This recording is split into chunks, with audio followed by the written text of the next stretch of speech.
Hello, and welcome to Psychology Demystified. Today's topic focuses on listening. How can you really listen?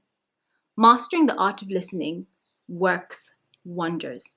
It works wonders for relationships, for family, for friendships, for negotiations, for business meetings, and pretty much just breaking the ice with people.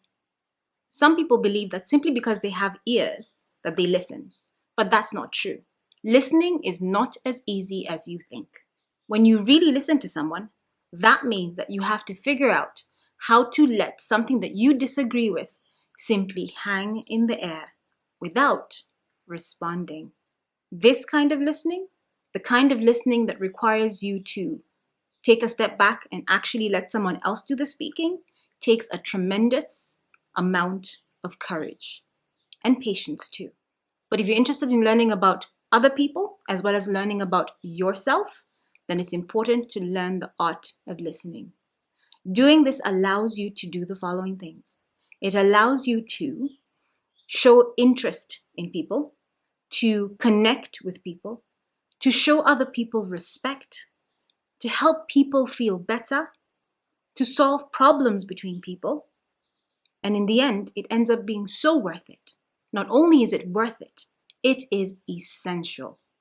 So with all that said, how can someone listen in such a way that they can transform a conversation or transform a relationship? Number one, you have to actually listen. This is where you stop checking your email, you stop making a grocery list, you stop making to-do lists in your head. This is the time when you actually stop multitasking. And that means that if you are thinking about what you're going to say next, you are multitasking. So you're already not listening.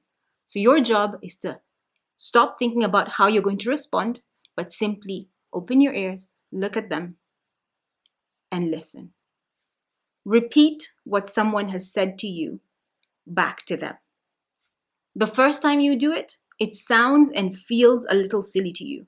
But you know what? It actually works like magic. And I have people I've worked with who have learned the art of repeating what they've heard back to someone. And there's a huge shift in the other person's demeanor because they feel truly listened to. Now, I know it sounds really weird to some of you, but it actually shows that you're really listening. And sometimes this repetition is a way of communicating to someone that you've genuinely heard what they said in their words. Not necessarily in your interpretation, but in their words. If you're feeling a little shy about doing it with adults, start by doing it with children. So start repeating what they say back to them. See how that feels. Get comfortable with it. With time, you'll get to see that you become more confident about doing it. And before you know it, you'll be emboldened enough to try it with your spouse or even with a colleague. Ask questions. Learn to explore the other person's thoughts and feelings in a more deep fashion.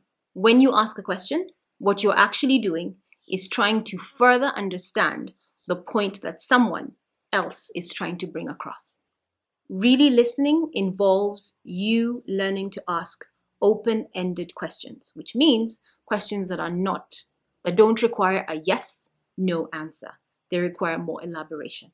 What is a practical difference between an open-ended and a closed-ended question?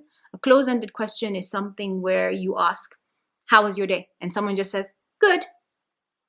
The conversation is done. Change that same question to an open-ended question by saying, could you tell me about the best part of your day today?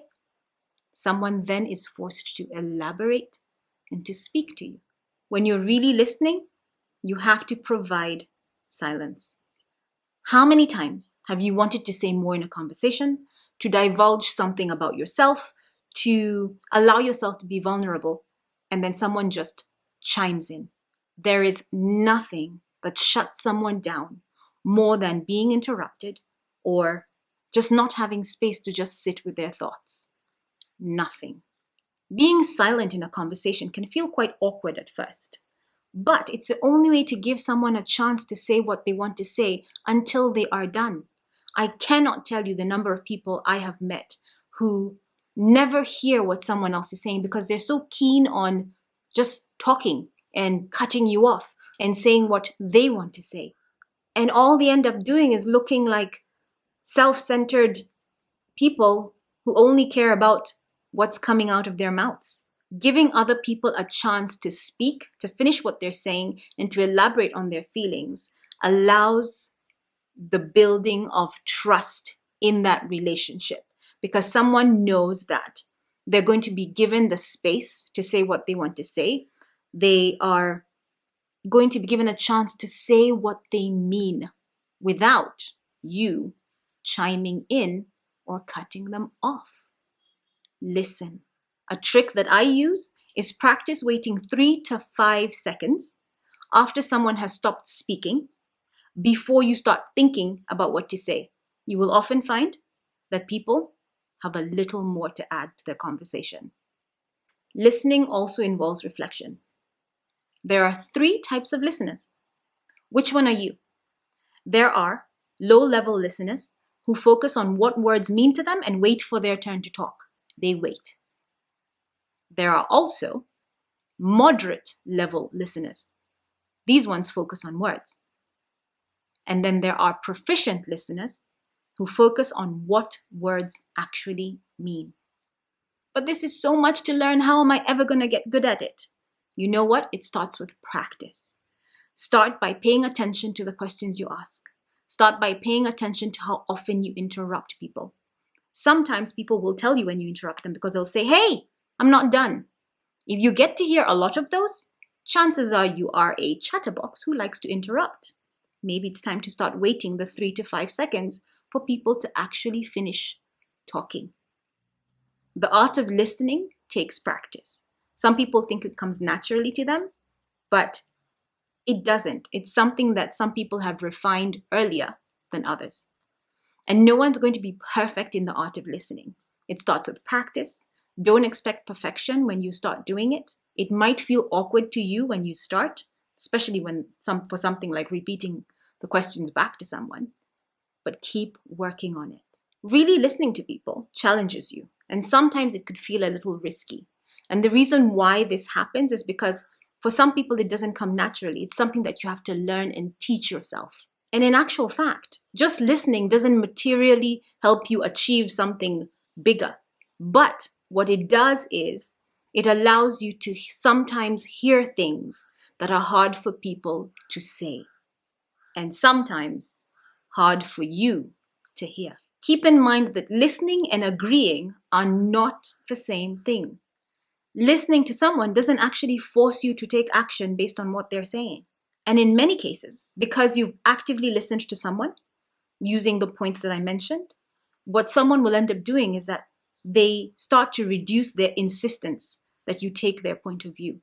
Because as you repeat what they say, as you truly put your phone away, as you don't check your emails, they feel more listened to, and they stop coming at you with force for you to agree with what their point of view is. Sometimes people just want to talk and they just want someone else to listen. And truth be told, in many cases, a lot of people usually are looking for proof that you've actually genuinely heard their point. If they feel heard, their need for action usually diminishes. Sometimes that simple act of listening works as problem solving. So go ahead, try out these strategies, see what works for you, see what comes a little easier to you, but you know what? Practice, practice, practice. So as you start this year, focus on and set a goal to become a better listener. It's going to build so much trust in so many of your relationships. And before you know it, you'll have people telling you things they never told you before, only because now you've given them a chance. You stopped talking and you've let them genuinely speak to you and feel listened to and feel heard. And in many ways, feel seen. Thank you so much for watching. Have a wonderful day. Please remember to be kind because you don't know what someone is going through. And to you, hugs and kindness always. Bye.